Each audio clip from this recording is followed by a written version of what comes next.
Je dis allô aux compagnons d'escale. Nous sommes à notre dernier rendez-vous avec le thème qu'on a étudié ensemble, En route avec joie. Nous avons vu avec le psaume 1 une vie de louange à travers d'autres psaumes qui nous ont été ouverts en partant du psaume 1. Les psalmistes, on remarque, sont des hommes qui louent Dieu dans toutes les circonstances qu'ils traversent dans leur vie.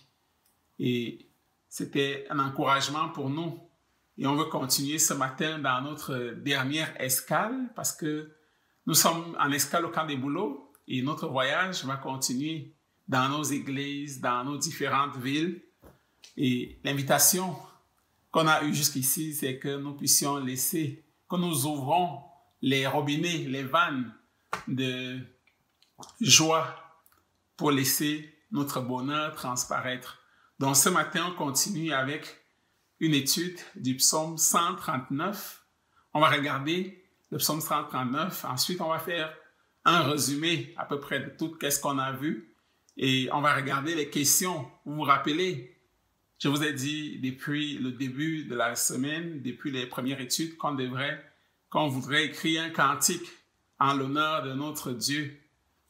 Donc, je veux prier que le Seigneur bénisse ce temps que nous voulons avoir ensemble à travers sa parole avec le psaume 139. Donc, je vais le lire tout entier, un exemple d'une relation d'amour entre le psalmiste et son Dieu.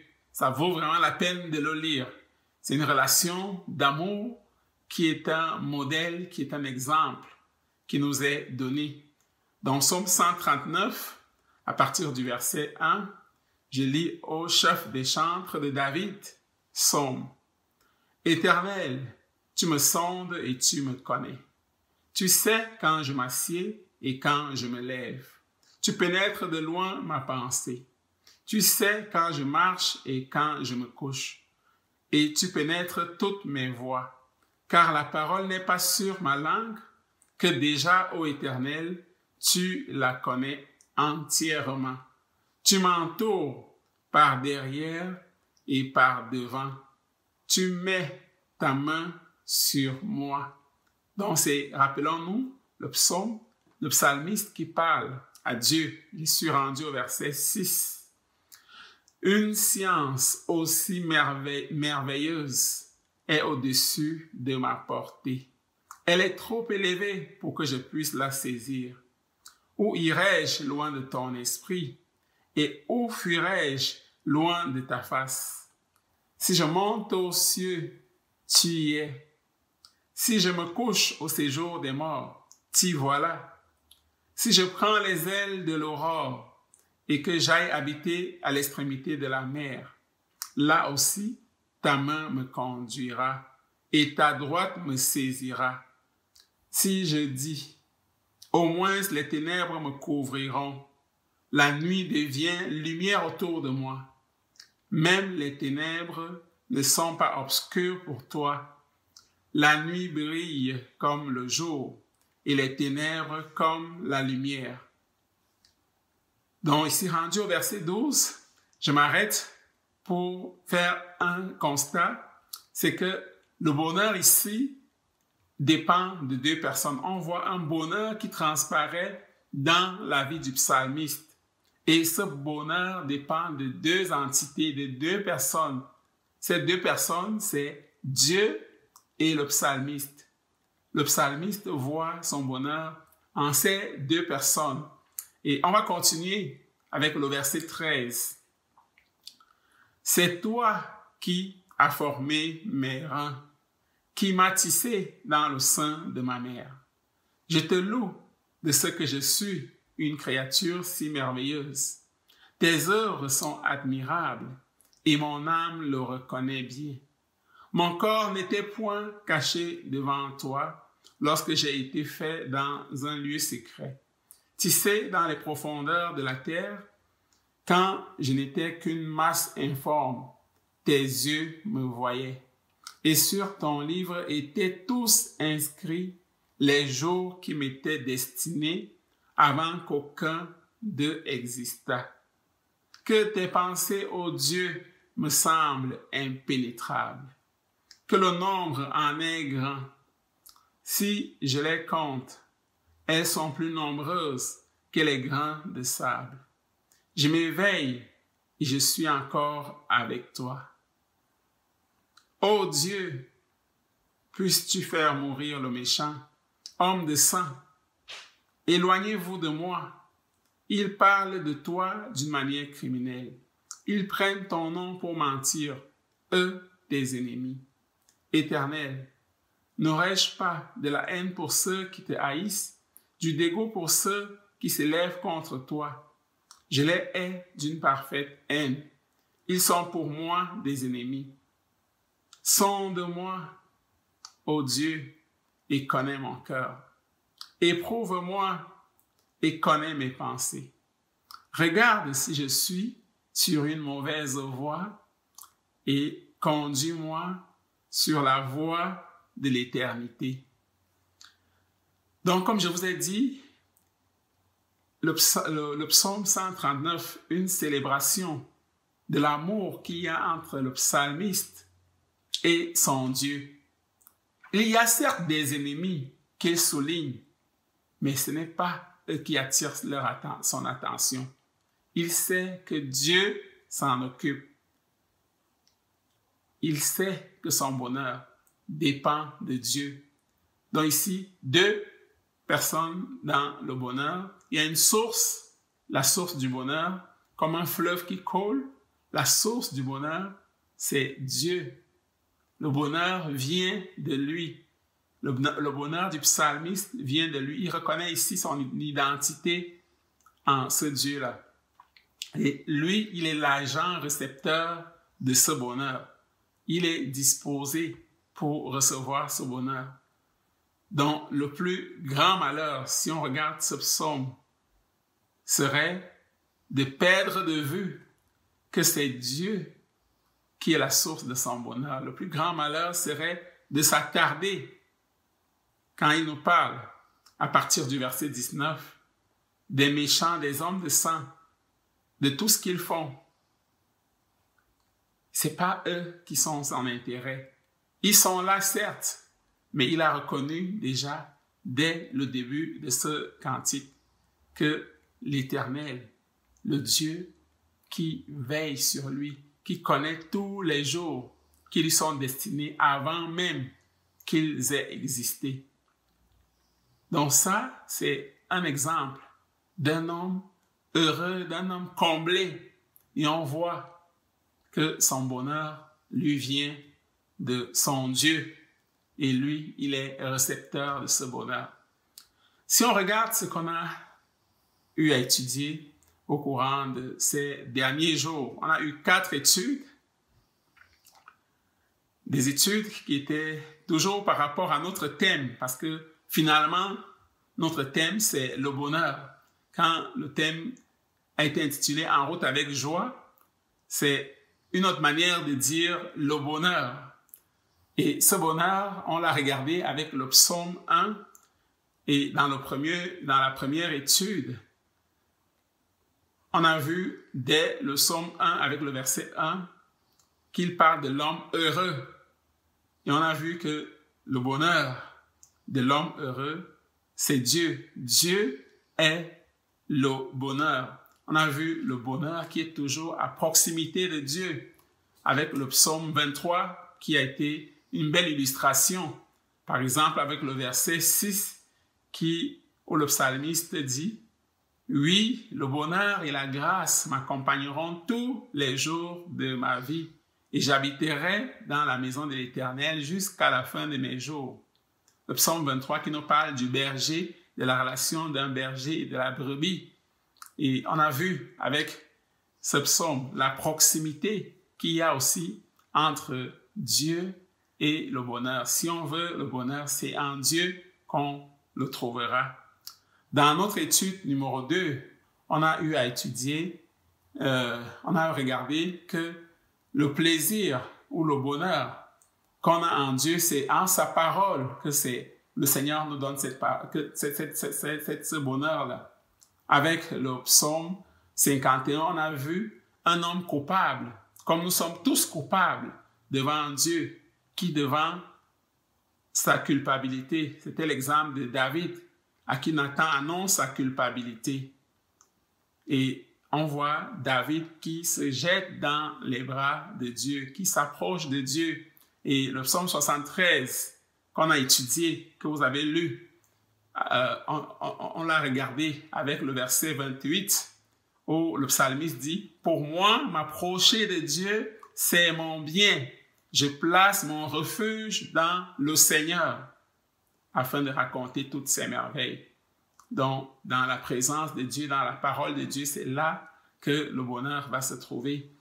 Avec l'étude numéro 3, on a vu aussi qu'au jour du malheur, on peut trouver le bonheur à quelque part. Où est-ce qu'on trouve le refuge au jour du malheur?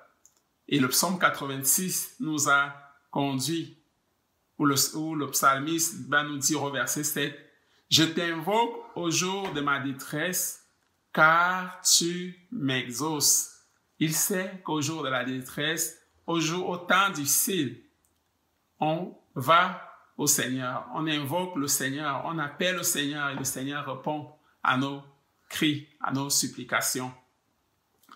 La dernière étude, l'étude numéro 4, nous a donné de voir quelle est la différence entre le méchant et le juste. Le psaume 25 nous a aidé à voir quelle différence il y a entre un juste et un méchant selon Dieu. On a souligné 3 principaux points. Le premier point, c'était de la reconnaissance de l'autorité de Dieu. Le juste reconnaît l'autorité de Dieu. Le méchant ne reconnaît pas l'autorité de Dieu. Et le psaume 25 nous soulignait déjà avec le juste qui reconnaît en l'Éternel son Dieu. Le psaume 25, le verset 2 nous dit « Mon Dieu, en toi je me confie. » Donc c'est le juste qui parle. « Mon Dieu, en toi je me confie, que je ne sois pas couvert de honte. » Il reconnaît le juste, l'autorité de Dieu. Ça, c'était le premier point qu'on avait souligné. Deuxième point de ce qui fait la différence entre le juste et le méchant, c'est de la reconnaissance de la justice de Dieu. Dieu est juste dans ses jugements. Le verset 11, le psalmiste nous dit, « C'est à cause de ton nom, ô Éternel, que tu pardonnes mon iniquité, car elle est grande. » Donc, à cause de son nom, Dieu pardonne. Le juste va reconnaître sa culpabilité et que Dieu est juste si jamais il devait le punir. Mais à cause de son nom, il pardonne. Mais le méchant ne va pas reconnaître la justice de Dieu. Il ne fait pas appel à l'autorité de Dieu, premier point. Il ne reconnaît pas la justice de Dieu. Et en dernier, on a vu que le méchant ne va pas faire appel à Dieu, même dans l'urgence, même dans sa détresse, alors que le juste fait appel comme au numéro d'urgence de Dieu. Il sait qu'il peut aller à Dieu quand la situation est mauvaise.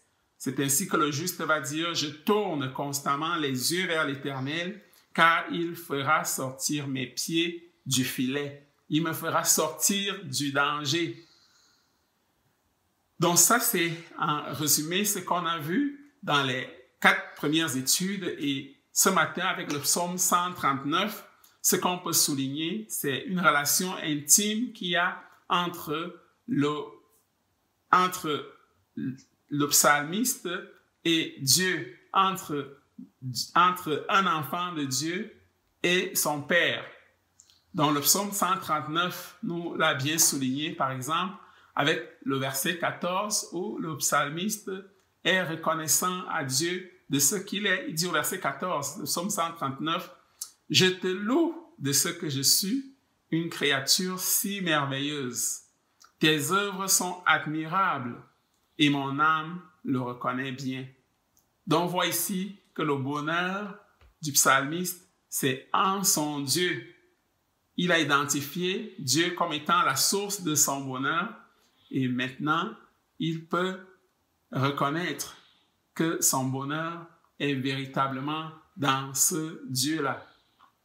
Donc, ce qui peut ce résumé de nos 5 études. C'est que l'homme heureux, dont le psaume 1, les premiers mots qu'on trouve dans le livre des psaumes avec le psaume 1, l'homme heureux, parce que c'est ça qui nous parle. Finalement, l'homme heureux va trouver son bonheur en quoi? Le livre des psaumes va le souligner tout le temps. Tout le long du livre des psaumes, on le souligne. Il trouve son bonheur à l'homme. L'homme qui est heureux trouve son bonheur dans la louange qu'il apporte à l'Éternel. C'est le résumé, c'est la phrase, c'est l'idée principale de notre étude. Donc, l'homme heureux trouvera son bonheur dans la louange à l'Éternel. Le psaume, tout le livre des psaumes le souligne, soit à la fin d'un psaume, on va voir, ça finit toujours par la louange. Le livre des psaumes est divisé en 5 parties principales. Et chaque partie finit par la louange. On va voir que le livre des psaumes même, à la fin, c'est des psaumes de louange. Des psaumes 141, à partir de 140 à 150. C'est des psaumes de louange. Donc, c'est véritablement un livre de louange. La louange par-dessus tout. La louange par-dessus les épreuves. La louange par-dessus la tristesse. La louange en toutes circonstances. Et on a regardé avec les études comment le psalmiste vit. C'est qu'il a une vie d'adoration et de louange. Il n'oublie pas qu'il a des difficultés, qu'il a des détresses. Il les apporte à Dieu à travers la prière. Il prie pour lui et prie pour les circonstances qui l'entourent. Donc, il a des requêtes qu'il apporte à Dieu. Et il s'attache à la parole de Dieu. Donc, 3 principales activités qu'on voit pour le bonheur du psalmiste, c'est une vie d'adoration et de louange. En 2, on voit une vie qui apporte des requêtes de prière, des demandes à Dieu. Et en 3, il trouve son plaisir dans la parole, dans la loi de l'Éternel. Donc l'homme heureux, c'est celui qui va, pendant sa vie, prendre le temps pour adorer, pour louer Dieu, pour lui apporter les sujets de détresse et qui va s'intéresser à la parole de Dieu. La femme qui sera heureuse, c'est la femme qui va faire pareil, qui va entonner son cantique d'adoration, de louange à Dieu, qui va étudier la parole de Dieu, qui va apporter ses cris de détresse, de désespoir à Dieu. Dans nos études, je nous ai fait noter des questions que je vous ai dit qu'on devrait revenir dessus. Des questions qui peuvent se résumer comme en 4 questions, principalement. La première question, si je résume toutes les questions, les réponses, avec les réponses que vous avez notées, vous allez voir, ça va ressortir. C'est quel serait ton degré de bonheur si on devait noter de 0 à 10, par exemple? Quelle note donnerais-tu pour le degré de bonheur dans lequel tu te trouves quand tu regardes ta vie passée? Donne-toi une note.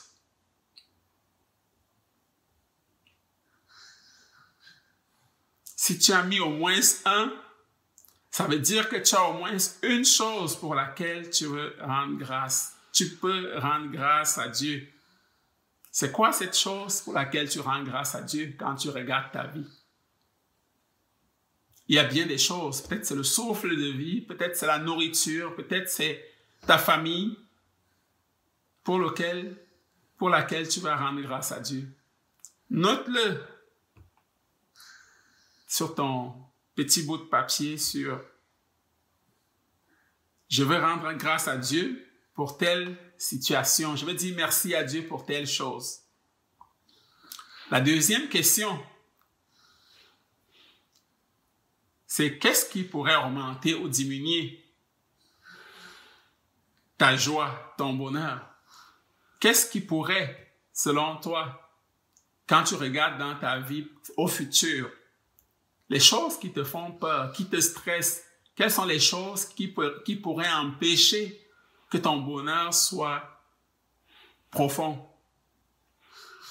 Ça pourrait être que tu écrives « Je serais heureuse si le Seigneur me donne un meilleur emploi.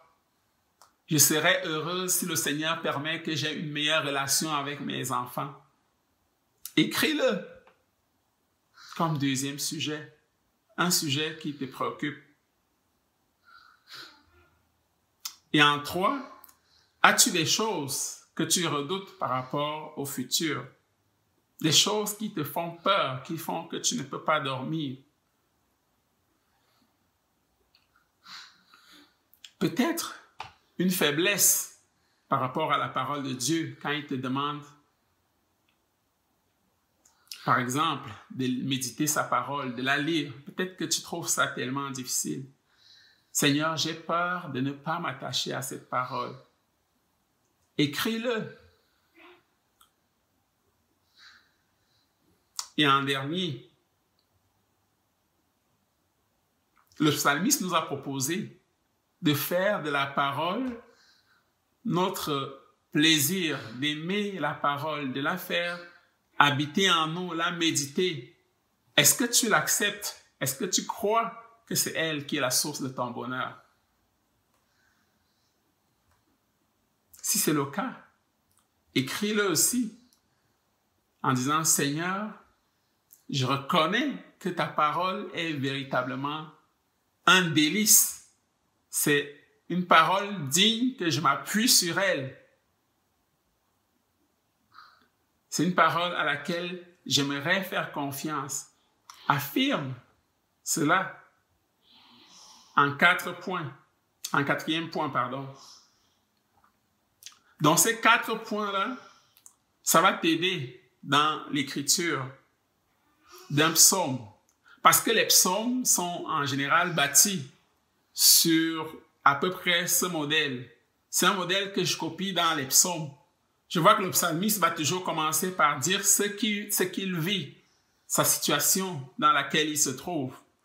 Ensuite, il va dire des choses, des souhaits, il exprime ce qu'il veut voir changer. Il fait des souhaits de voir des situations changer, des prières si vous voulez.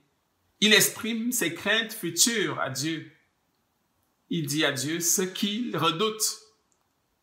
Mais il va affirmer sa foi, il va faire sa déclaration de foi. Et on va voir qu'à la fin, il apporte une reconnaissance à Dieu pour des choses que Dieu a déjà faites. Donc 5 points qui pourraient nous aider pour rédiger notre cantique. Donc, je répète, les 5 points, c'est de dire la détresse dans laquelle nous nous trouvons, une situation difficile peut-être qu'on vit. Dire le souhait, les changements qu'on veut voir Dieu opérer. Dire ses craintes futures, qu'est-ce qu'on craint. Déclarer sa foi en Dieu et remercier Dieu, lui dire sa louange, sa reconnaissance. Le psaume 139 nous a démontré que le vrai bonheur dépend juste de 2 personnes, de nous et de Dieu. Donc Dieu, par sa parole, nous déclare qu'il va nous aider à traverser tout ce qu'on aura à vivre. Mais nous, on doit choisir, comme avec le psaume 139, où le psalmiste choisit de marcher joyeusement. Il sait qu'il y a les ennemis sur la route des épreuves, mais il décide de continuer sa route avec joie. Pour nous aussi, c'est une invitation de nous débarrasser peut-être des bagages qui sont pesants, qu'on porte, qui attirent notre attention et empêchent qu'on regarde à Dieu. C'est une invitation qu'on a avec le psaume 139 d'ouvrir notre cœur à l'amour de Dieu, à regarder qu'est-ce que Dieu a déclaré de nous. Et cela va nous aider à écrire notre psaume, notre cantique. Qu'est-ce que Dieu a fait pour nous? Peut-être tu es musicien, tu peux le mettre en musique.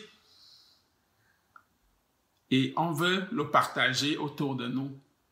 Peut-être un témoignage à des amis qui sont chrétiens. Peut-être un témoignage d'évangélisation à ceux qui ne connaissent pas le Seigneur.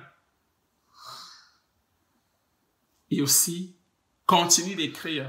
L'histoire ne s'arrête pas à ce qui se passe aujourd'hui. Le Seigneur va continuer avec nous et continuons d'écrire son histoire. Continuons d'écrire l'histoire qu'il écrit avec nous. En conclusion à notre étude, on peut voir que toute la Bible montre que Dieu aime la louange que son peuple lui apporte, que ce soit dans l'Exode avec le peuple d'Israël à la sortie d'Égypte. Dans Exode, le chapitre 15, on voit Myriam, Moïse et tous les enfants d'Israël entonner un cantique en l'honneur de Dieu. Dans Juges 5, on peut voir Déborah qui entonne une louange pour Dieu. Dans le Nouveau Testament, les exemples de Marie avec le Magnificat, les exemples de Zacharie, d'Élisabeth et même de Jésus nous montrent des louanges qui sont adressées à Dieu à travers des psaumes. Et Jésus, d'ailleurs, notre modèle parfait, nous dit que c'est de lui que parlent toutes les Écritures, y compris les psaumes. Si on regarde avec Luc, le chapitre 24, le verset 44, il explique après sa résurrection, Jésus dit, « C'est là ce que je vous disais lorsque j'étais encore avec vous, qu'il fallait que s'accomplisse tout ce qui est écrit de moi dans la loi de Moïse, dans les prophètes et dans les psaumes. » Donc, même les psaumes parlent de Jésus, qui s'est d'ailleurs servi de ces psaumes pendant sa vie terrestre. Un exemple, c'est à la croix, alors qu'il s'exprime à Dieu. Il va utiliser le psaume 22, le verset 1, en disant « Mon Dieu, pourquoi m'as-tu abandonné ?» Donc Jésus nous dit que les psaumes parlent de lui, c'est à propos de lui. Et d'ailleurs, un psaume qui le souligne bien, c'est le psaume 45. C'est un psaume des fils de Corée. Le psaume 45, que je vais lire quelques versets pour nous, qui dit « Cantique, chant d'amour, des paroles pleines de charme bouillonnent dans mon cœur. Je dis, mon œuvre est pour le roi. Que ma langue soit comme la plume d'un habile écrivain. Tu es le plus beau des fils de l'homme. La grâce est répandue sur tes lèvres. C'est pourquoi Dieu t'a béni pour toujours. » C'est Jésus-Christ, l'homme, que Dieu a béni pour toujours. Le plus beau des fils de l'homme. Être béni pour toujours, ça veut dire qu'il connaît le bonheur. Le seul homme qui a connu d'ailleurs le bonheur, le véritable bonheur, c'est Jésus-Christ. C'est le seul. Et c'est ce bonheur qu'il est venu nous annoncer, voyant notre détresse, notre désespoir. Avec ses disciples, on a un psaume ou bien un poème qui est exprimé en forme un cantique qu'on peut dire pour célébrer le bonheur qu'il vient nous proposer. C'est Jésus dans Matthieu 5, le verset 1 à 12 qui va dire, on dit, « Voyant la foule, Jésus monta sur la montagne et après qu'il se fut assis, ses disciples s'approchèrent de lui. Puis, ayant ouvert la bouche, il les enseigna et dit, « Heureux les pauvres en esprit, car le royaume des cieux est à eux. Heureux les affligés, car ils seront consolés. Heureux les débonnaires, car ils hériteront la terre. Heureux ceux qui ont faim et soif de la justice, car ils seront rassasiés. Heureux les miséricordieux, car ils obtiendront miséricorde. Heureux ceux qui ont le cœur pur, car ils verront Dieu. Heureux ceux qui procurent la paix, car ils seront appelés fils de Dieu. Heureux ceux qui sont persécutés pour la justice, car le royaume des cieux est à eux. Heureux serez-vous lorsqu'on vous outragera, qu'on vous persécutera et qu'on dira faussement de vous toutes sortes de mal à cause de moi. Réjouissez-vous et soyez dans l'allégresse, parce que votre récompense sera grande dans les cieux. Car c'est ainsi qu'on a persécuté les prophètes qui ont été avant vous. Donc le bonheur sans difficulté tel que le monde nous propose est une illusion. Le véritable bonheur, c'est de s'attacher à Dieu, de s'attacher à Christ et aux principes de son royaume qui se trouve dans sa parole. L'homme qui sera heureux en route, c'est l'homme qui va méditer les paroles de Dieu et qui va s'orienter selon les principes de sa parole. Donc l'homme heureux, c'est l'homme qui va méditer et qui va s'attacher aux paroles de Dieu. L'homme heureux habite dans un monde hostile. Son corps et son esprit seront oppressés, mais ses yeux et son cœur s'appuieront sur les promesses de Dieu, d'une éternité avec lui et avec tous les élus. C'est d'ailleurs ce que Christ nous a donné comme message en nous disant qu'il s'en va nous préparer une place. Il ne nous abandonnera pas. Il nous laisse avec le Saint-Esprit et il nous promet qu'il va nous conduire à bon port. Il revient bientôt à la fin du voyage en espérant que nous serons dans le chant, dans la louange, dans les actions de grâce sur le voyage pour tout ce qu'il va accomplir dans nos vies. Que le Seigneur nous bénisse et nous aide dans la louange qu'on élève vers lui. Bon voyage et à bientôt avec notre Dieu pour la grande célébration éternelle. Amen.